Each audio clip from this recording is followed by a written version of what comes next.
ನಮಸ್ಕಾರ ಸ್ನೇಹಿತರೆ. ಶಕ್ತಿ ಸ್ವರೂಪಿಣಿಯಾದ ದೇವಿಯು ವಿವಿಧ ರೂಪಗಳಲ್ಲಿ ಭೂಲೋಕದಲ್ಲಿ ಅವತರಿಸಿದ್ದಾಳೆ. ನಮ್ಮ ಕುಟುಂಬದ ಮೇಲೆ ದೇವಿಯ ಅನುಗ್ರಹ ಇದ್ದರೆ ನಮ್ಮ ಕುಟುಂಬವೆಲ್ಲ ಕೂಡ ಸಂತೋಷವಾಗಿರುತ್ತದೆ. ನಾವೆಲ್ಲರೂ ದೇವಿ ದೇವಸ್ಥಾನಗಳಿಗೆ ಹೋಗುತ್ತಿರುತ್ತೀವಿ. ಸಹಜವಾಗಿ ನಾವು ದೇವಾಲಯಗಳಿಗೆ ಹೋಗುವಾಗ ತೆಂಗಿನಕಾಯಿ ತೆಗೆದುಕೊಂಡು ಹೋಗುತ್ತೇವೆ. ಅದೇ ರೀತಿ ದೇವಿಯ ದೇವಸ್ಥಾನಗಳಿಗೆ ಹೋದಾಗ ಅವರಿಗೆ ಇಷ್ಟವಾದ ಕೆಲವು ವಸ್ತುಗಳನ್ನು ತೆಗೆದುಕೊಂಡು ಹೋದರೆ ನಿಮ್ಮ ಮನೆಯೆಲ್ಲ ಸಿರಿ ಸಂಪತ್ತಿನಿಂದ ತುಂಬಿ ಹೋಗುತ್ತದೆ. ನಿಮ್ಮ ಮನೆಗೆ ದೇವಿ ರಕ್ಷಣೆಯಾಗಿರುತ್ತಾಳೆ. ನಿಮ್ಮ ಸಮಸ್ಯೆಗಳೆಲ್ಲವೂ ಬೇಗನೆ ಬಗೆಹರಿಯುತ್ತದೆ. ದೇವಿಯ ದೇವಸ್ಥಾನಗಳಿಗೆ ಹೋಗುವಾಗ ಯಾವ ವಸ್ತುಗಳನ್ನು ಸಮರ್ಪಿಸಿದರೆ ಯಾವ ಫಲ ಸಿಗುತ್ತದೆ ಎಂದು ಈಗ ನಾವು ತಿಳಿದುಕೊಳ್ಳೋಣ.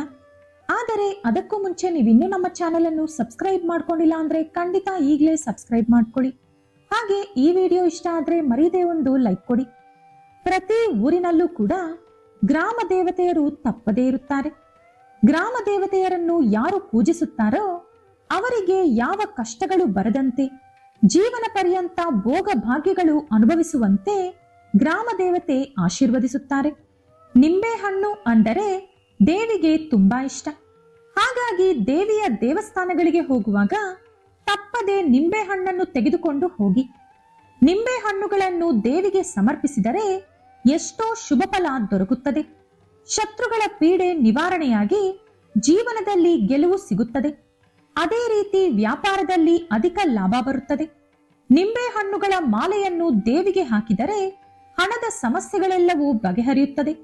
ದೇವಸ್ಥಾನದಿಂದ ಹಿಂದೆ ಬರುವಾಗ ಒಂದು ನಿಂಬೆಹಣ್ಣನ್ನು ದೇವಿಯ ಕಾಲಿನ ಹತ್ತಿರ ಇಟ್ಟು ಪೂಜೆ ಮಾಡಿ ಮನೆಗೆ ತಂದು ಅದನ್ನು ನಿಮ್ಮ ಬೀರೋ ಒಳಗಡೆ ಇಟ್ಟುಕೊಂಡರೆ ಹಣ ವಿಪರೀತವಾಗಿ ಬಂದು ಸೇರುತ್ತದೆ. ದೇವಿ ದೇವಾಲಯಗಳಿಗೆ ಹೋಗುವಾಗ ಕನಿಷ್ಠ ಪಕ್ಷ 5 ನಿಂಬೆಹಣ್ಣುಗಳನ್ನಾದರೂ ತಪ್ಪದೆ ತೆಗೆದುಕೊಂಡು ಹೋಗಿ. ಇನ್ನು ನಿಂಬೆಹಣ್ಣಿನ ದೀಪಕ್ಕೆ ತುಂಬಾನೇ ಶಕ್ತಿ ಇದೆ. ಹಾಗಾಗಿ ದೇವಿ ದೇವಾಲಯಗಳಿಗೆ ಹೋದಾಗ ತಪ್ಪದೆ ನಿಂಬೆಹಣ್ಣನ್ನು ಅರ್ಧಕ್ಕೆ ಕತ್ತರಿಸಿ ಒಳಗಿರುವ ಪದಾರ್ಥ ತೆಗೆದು ಅದರಲ್ಲಿ ಶುದ್ಧವಾದ ಹಸು ತುಪ್ಪ ಹಾಕಿ ದೀಪಾರಾಧನೆ ಮಾಡಿ ಬನ್ನಿ. ದೇವಿ ದೇವಾಲಯದಲ್ಲಿ ನಿಂಬೆಹಣ್ಣಿನಿಂದ ದೀಪ ಹಚ್ಚಿದರೆ ಮುಕ್ಕೋಟಿ ದೇವತೆಗಳ ಆಶೀರ್ವಾದ ಸಿಗುತ್ತದೆ. ಇನ್ನು ವಿಪರೀತವಾದ ನರದೃಷ್ಟಿ ಇದ್ದರೆ 7 ನಿಂಬೆಹಣ್ಣುಗಳು ಹಾಗೂ 4 ಹಸಿ ಮೆಣಸಿನಕಾಯಿಗಳನ್ನು ದಾರದಲ್ಲಿ ಪೋಣಿಸಿ ಮನೆ ಬಾಗಿಲಿಗೆ ಕಟ್ಟಿಕೊಳ್ಳಿ. ಇದರಿಂದ ಭಯಾನಕವಾದ ನರದೃಷ್ಟಿ ಸಮಸ್ಯೆಗಳೆಲ್ಲವೂ ನಿವಾರಣೆಯಾಗುತ್ತದೆ. ಅರಿಶಿಣ ಹಾಗೂ ಕುಂಕುಮ ಅಮ್ಮನವರ ಸ್ವರೂಪಗಳು ಎಂದು ಹೇಳುತ್ತಾರೆ. ಹಾಗಾಗಿ ದೇವಿಗೆ ಅರಿಶಿಣ ಕುಂಕುಮ ಸಮರ್ಪಿಸಿದರೆ ನಿಮ್ಮ ಕುಟುಂಬಕ್ಕೆ ಎಲ್ಲಾ ರೀತಿಯಲ್ಲೂ ಶುಭ ಉಂಟಾಗುತ್ತದೆ. ಅರಿಶಿಣ ಕುಂಕುಮ ಅಂದ್ರೆ ಲಕ್ಷ್ಮೀ ದೇವಿಗೆ ತುಂಬಾ ಪ್ರೀತಿ. ಲಕ್ಷ್ಮೀ ದೇವಿಗೆ ಅರಿಶಿಣ ಕುಂಕುಮ ಸಮರ್ಪಿಸಿದರೆ ನಿಮ್ಮ ಮನೆಗೆ ವಿಪರೀತವಾದ ಧನಲಾಭ ಉಂಟಾಗುತ್ತದೆ. ಜೊತೆಗೆ ಮುತ್ತೈದೆಯರಿಗೆ ಸೌಭಾಗ್ಯ ಹೆಚ್ಚಾಗುತ್ತದೆ. ದೇವಿಗೆ ಅರಿಶಿಣ ಕುಂಕುಮದಿಂದ ಅಭಿಷೇಕ ಮಾಡಿದರೆ ನಿಮಗೂ ನಿಮ್ಮ ಕುಟುಂಬಕ್ಕೂ ಆಯಸ್ಸು ಆರೋಗ್ಯ ಹೆಚ್ಚಾಗುತ್ತದೆ. ಪ್ರತಿ ಶುಕ್ರವಾರ ದೇವಿಗೆ ಕುಂಕುಮಾರ್ಚನೆ ಮಾಡಿದರೆ ನಿಮ್ಮ ಮನೆಯ ದರಿದ್ರ ಬಾಧೆ ನಿವಾರಣೆಯಾಗಿ ಧನಲಾಭ ಉಂಟಾಗುತ್ತದೆ. ವಿವಾಹ ಸಮಸ್ಯೆ, ಸಂತಾನ ಸಮಸ್ಯೆ ಇದ್ದರೆ ಬಗೆಹರಿಯುತ್ತದೆ. ದೇವಿಗೆ ಅತಿ ಪ್ರಿಯವಾದ ನೈವೇದ್ಯಗಳಲ್ಲಿ ಬೆಲ್ಲದ ಪೊಂಗಲ್ ಕೂಡ ಒಂದು. ಹಾಗಾಗಿ ಅಮ್ಮನವರ ದೇವಾಲಯಗಳಿಗೆ ಹೋಗುವಾಗ ಹಾಲಿನಿಂದ ತಯಾರಿಸಿದಂತ ಬೆಲ್ಲದ ಪೊಂಗಲನ್ನು ನೈವೇದ್ಯವಾಗಿ ತೆಗೆದುಕೊಂಡು ಹೋಗಿ. ಇದರಿಂದ ನಿಮಗೆ ಎಷ್ಟೇ ಕಷ್ಟಗಳಿದ್ದರೂ ಕೂಡಲೇ ಬಗೆಹರಿಯುತ್ತದೆ. ನಿಮ್ಮ ಕುಟುಂಬಕ್ಕೆ ಐಶ್ವರ್ಯ ಪ್ರಾಪ್ತಿಯಾಗುತ್ತದೆ. ಸಂತಾನ ಇಲ್ಲದವರಿಗೆ ಸಂತಾನ ಉಂಟಾಗುತ್ತದೆ. ಜಾತಕ ದೋಷಗಳಿದ್ದರೆ ನಿವಾರಣೆಯಾಗುತ್ತದೆ. ಮದುವೆ ಆಗದವರಿಗೆ ಬೇಗನೆ ಮದುವೆ ಯೋಗ ಕೂಡಿಬರುತ್ತದೆ. ಲಕ್ಷ್ಮೀ ದೇವಿ ದೇವಾಲಯಗಳಿಗೆ ಹೋಗುವಾಗ ಕೆಂಪು ಗುಲಾಬಿ ಅಥವಾ ತಾವರೆ ಹೂವುಗಳನ್ನು ತಪ್ಪದೆ ತೆಗೆದುಕೊಂಡು ಹೋಗಿ. ಗುಲಾಬಿ ಹಾಗೂ ತಾವರೆ ಹೂವು ಲಕ್ಷ್ಮೀ ದೇವಿಗೆ ತುಂಬಾ ಇಷ್ಟ. ಗಂಡ ಹೆಂಡತಿ ಮಧ್ಯೆ ಗಲಾಟೆಗಳು ಹೆಚ್ಚಾಗುತ್ತಿದ್ದರೆ ದೇವಿಗೆ ಗುಲಾಬಿ ಹೂವುಗಳನ್ನು ಸಮರ್ಪಿಸಿ. ಇದರಿಂದ ಇಬ್ಬರ ಮಧ್ಯೆ ಪ್ರೀತಿ, ಪ್ರೇಮ, ಅನುರಾಗ ಹೆಚ್ಚಾಗುತ್ತದೆ. ಇನ್ನು ತಾವರೆ ಹೂವುಗಳು ಐಶ್ವರ್ಯದ ಸಂಕೇತ.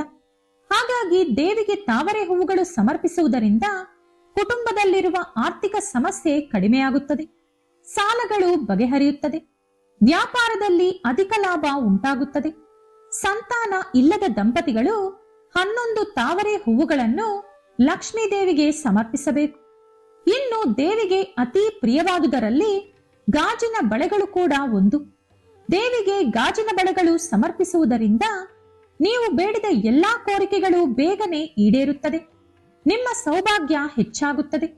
ನಿಮ್ಮ ವಿವಾಹ ಜೀವನ ಸುಖವಾಗಿರುತ್ತದೆ. ನಿಮ್ಮ ಗಂಡನ ಆಯಸ್ಸು ಹೆಚ್ಚಾಗುತ್ತದೆ. ಕೆಂಪು ಬಣ್ಣದ ಬಳೆಗಳನ್ನು ದೇವಿಗೆ ಸಮರ್ಪಿಸಿದರೆ ಸಾಲದ ಸಮಸ್ಯೆಗಳು ಬಗೆಹರಿಯುತ್ತದೆ. ಕುಟುಂಬದ ಸಮಸ್ಯೆಗಳು ಕೂಡ ನಿವಾರಣೆಯಾಗುತ್ತದೆ. ಹಸಿರು ಬಣ್ಣದ ಬಳೆಗಳನ್ನು ಸಮರ್ಪಿಸಿದರೆ ವ್ಯಾಪಾರದಲ್ಲಿ ದೊಡ್ಡ ಮಟ್ಟಕ್ಕೆ ಬೆಳೆಯುತ್ತೀರಿ. ಹಾಗೆ ನಿಮ್ಮ ದೇವರ ಮನೆಯಲ್ಲಿರುವಂತಹ ದೇವಿ ಫೋಟೋಗೆ ಬಳೆಗಳ ಮಾಲೆಯಿಂದ ಅಲಂಕರಿಸಿ ಆ ಬಳೆಗಳನ್ನು ಮನೆಗೆ ಬಂದ ಮುತ್ತೈದೆಯರಿಗೆ ಅರಿಶಿನ ಕುಂಕುಮದಲ್ಲಿ ಇಟ್ಟುಕೊಡಿ. ಇದರಿಂದ ನಿಮ್ಮ ಸೌಭಾಗ್ಯ ಹೆಚ್ಚಾಗುತ್ತದೆ. ಇನ್ನು ತೆಂಗಿನಕಾಯಿಯಲ್ಲಿ ತ್ರಿಮೂರ್ತಿಗಳು ನೆಲೆಸಿರುತ್ತಾರೆ. ಲಕ್ಷ್ಮೀ ದೇವಿಗೆ ತೆಂಗಿನಕಾಯಿ ಪ್ರಿಯವಾದದ್ದು. ಲಕ್ಷ್ಮೀ ದೇವಿಯ ಜೊತೆಗೆ ತೆಂಗಿನಕಾಯಿ ಕೂಡ ಜನಿಸಿತು ಎಂದು ಹೇಳುತ್ತಾರೆ. ಹಾಗಾಗಿ ದೇವಿ ದೇವಸ್ಥಾನಕ್ಕೆ ಹೋಗುವಾಗ ತೆಂಗಿನಕಾಯಿಯನ್ನು ಕೂಡ ತಪ್ಪದೆ ತೆಗೆದುಕೊಂಡು ಹೋಗಿ. ಇದರಿಂದ ನಿಮ್ಮ ಮನಸ್ಸಲ್ಲಿರುವ ಎಲ್ಲಾ ಕೋರಿಕೆಗಳು ಬೇಗನೆ ಈಡೇರುತ್ತದೆ. ಎಳನೀರಿನಿಂದ ದೇವಿಗೆ ಅಭಿಷೇಕ ಮಾಡಿದರೆ ಕೋಟಿ ಜನ್ಮಗಳ ಪುಣ್ಯ ಫಲ ಪ್ರಾಪ್ತಿಯಾಗುತ್ತದೆ. ದೇವಿ ದೇವಸ್ಥಾನಕ್ಕೆ ಹೋದಾಗ ಬಾಳೆಹಣ್ಣು ಅಥವಾ ದಾಳಿಂಬೆ ಹಣ್ಣು ಸಮರ್ಪಿಸುವುದು ಪವಿತ್ರವಾದ ಆಚಾರ. ನಿಮಗೆ ಅಥವಾ ನಿಮ್ಮ ಕುಟುಂಬದಲ್ಲಿ ಯಾರಿಗಾದರೂ ದೀರ್ಘಕಾಲದಿಂದ ಅನಾರೋಗ್ಯ ಸಮಸ್ಯೆ ಕಾಡುತ್ತಿದ್ದರೆ ದಾಳಿಂಬೆ ಹಣ್ಣುಗಳನ್ನು ದೇವಿಗೆ ಸಮರ್ಪಿಸಿ ಅದನ್ನು ನೀವು ನೈವೇದ್ಯವಾಗಿ ತೆಗೆದುಕೊಳ್ಳಬೇಕು. ಹಾಗೆ ಯಾವುದಾದರೂ ಮುಖ್ಯವಾದ ಕೆಲಸ ಶುರು ಮಾಡುವ ಮುಂಚೆ ದೇವಿಗೆ ತಪ್ಪದೆ 5 ಬಾಳೆಹಣ್ಣುಗಳನ್ನು ಸಮರ್ಪಿಸಿ. ಅದೇ ರೀತಿ ಪ್ರತಿ ಶುಕ್ರವಾರ ಮನೆಯಲ್ಲಿ ಪೂಜೆ ಮಾಡುವಾಗ ದೀಪಾರಾಧನೆಯ ಸಮಯದಲ್ಲಿ ದೇವಿಗೆ ಬಾಳೆಹಣ್ಣನ್ನು ಸಮರ್ಪಿಸುವುದು ಮರೆಯಬೇಡಿ. ಇನ್ನು ದೇವಿಗೆ ಕೆಂಪು ಬಣ್ಣದ ವಸ್ತ್ರ ಅಂದರೆ ತುಂಬಾ ಇಷ್ಟ. ಹಾಗಾಗಿ ಕೆಂಪು ಬಣ್ಣದ ಸೀರೆಯನ್ನು ದೇವಿಗೆ ಸಮರ್ಪಿಸಿ. ಕೆಂಪು ಬಣ್ಣ ಶಕ್ತಿಯ ಸಂಕೇತ. ಹಾಗಾಗಿ ಕೆಂಪು ಸೀರೆ ದೇವಿಗೆ ಸಮರ್ಪಿಸುವುದರಿಂದ ನಿಮ್ಮ ಕೋರಿಕೆಗಳು ಅತಿ ಬೇಗನೆ ಈಡೇರುತ್ತದೆ. ತುಳಸಿ ಗಿಡದಲ್ಲಿ ದೇವಿ ನೆಲೆಸಿರುತ್ತಾಳೆ.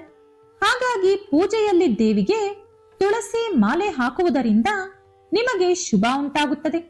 ಮಹಾವಿಷ್ಣುವಿಗೆ ಪ್ರಿಯವಾದ ತುಳಸಿಯನ್ನು ದೇವಿಗೆ ಸಮರ್ಪಿಸಿದರೆ ವೈಕುಂಠ ಪ್ರಾಪ್ತಿಯಾಗುತ್ತದೆ ಎಂದು ಹೇಳಲಾಗುತ್ತೆ. ದೇವಾಲಯಕ್ಕೆ ಹೋದಾಗ ತಪ್ಪದೆ ಪ್ರದಕ್ಷಿಣೆ ಹಾಕಬೇಕು. ನಿಮ್ಮ ಮನಸ್ಸಲ್ಲಿ ಯಾವುದಾದರೂ ಕೋರಿಕೆ ಇದ್ದರೆ ಅದಕ್ಕಾಗಿ ನೀವು ದೇವಾಲಯದ ಸುತ್ತಲೂ 11 ಪ್ರದಕ್ಷಿಣೆ ಹಾಕುವುದು ಮರೆಯಬೇಡಿ.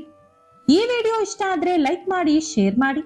ಇಂತಹ ಹೆಚ್ಚಿನ ಉತ್ತಮ ಮಾಹಿತಿಗಳಿಗಾಗಿ ತಪ್ಪದೇ ನಮ್ಮ ಚಾನೆಲ್ ಅನ್ನು ಸಬ್ಸ್ಕ್ರೈಬ್ ಮಾಡಿಕೊಳ್ಳಿ. ನಾಳೆ ಮತ್ತೊಂದು ವಿಡಿಯೋದೊಂದಿಗೆ ಪುನಃ ಭೇಟಿಯಾಗೋಣ. ಧನ್ಯವಾದಗಳು.